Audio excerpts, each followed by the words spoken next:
വട്ടവടയിൽ ഇപ്പോൾ വെളുത്തുള്ളിയുടെ വിളവെടുപ്പ് കാലമാണ്. ഒരു മാസം മുമ്പേ ആരംഭിച്ച വെളുത്തുള്ളി വിളവെടുപ്പ് 2 മാസക്കാലം കൂടി നീണ്ടുപോകും. പോയ വർഷത്തെ അപേക്ഷിച്ച് ഇത്തവണ വെളുത്തുള്ളിക്ക് ലഭിക്കുന്ന വിലയിൽ കുറവ് വന്നിട്ടുണ്ട്. തമിഴ്നാട്ടിലേക്കാണ് കർഷകർ വെളുത്തുള്ളി കൂടുതലായി വിൽപ്പനയ്ക്കായി കൊണ്ടുപോകുന്നത്. ഭൗമസൂചിക പദവിയുടെ പ്രൗഢിയുണ്ട് വട്ടവടയിലെ വെളുത്തുള്ളിക്ക്.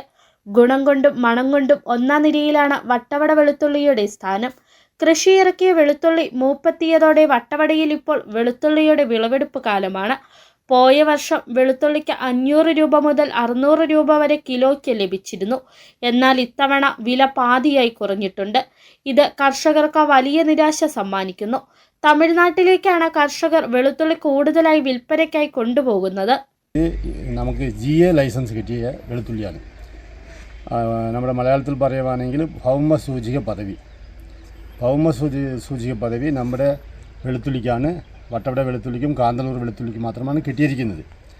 ഈ വെളുത്തുള്ളി കഴിഞ്ഞ വർഷം ഒരു കിലോയ്ക്ക് 500 രൂപ മുതൽ 600 രൂപ വരെ കിട്ടിയായിരുന്നു. പച്ചയ്ക്ക് തന്നെ കിട്ടിയായിരുന്നു. ഈ പ്രാവശ്യം ഇച്ചിരി വില കുറവാണ്. പകുതി വിലയായി, 200 രൂപയ്ക്ക് താഴെയായി. പോയ വർഷം മെച്ചപ്പെട്ട വില ലഭിച്ചതോടെ കർഷകർ കൂടുതലായി വെളുത്തുള്ളി കൃഷിയിലേക്ക് തിരിഞ്ഞിരുന്നു. ഉൽപാദനം വർദ്ധിച്ചതോടെ വിലയും ഇടിഞ്ഞു. ഭൗമസൂചിക പദവി ലഭിച്ചിട്ടും വേണ്ടത്ര പരിഗണന വട്ടവട വെളുത്തുള്ളിക്കില്ലെന്ന പരാതി കർഷകർക്കുണ്ട്. ഒരു വർഷം ഒന്നിലേറെ തവണ കർഷകർ വെളുത്തുള്ളി കൃഷി ഇറക്കാറുണ്ട്. ഇത്തവണത്തെ വിളവെടുപ്പ് ആരംഭിച്ചിട്ട് 1 മാസക്കാലത്തിലധികമായി. വിളവെടുപ്പ് 2 മാസക്കാലം കൂടി നീളും. City vision, Munnar.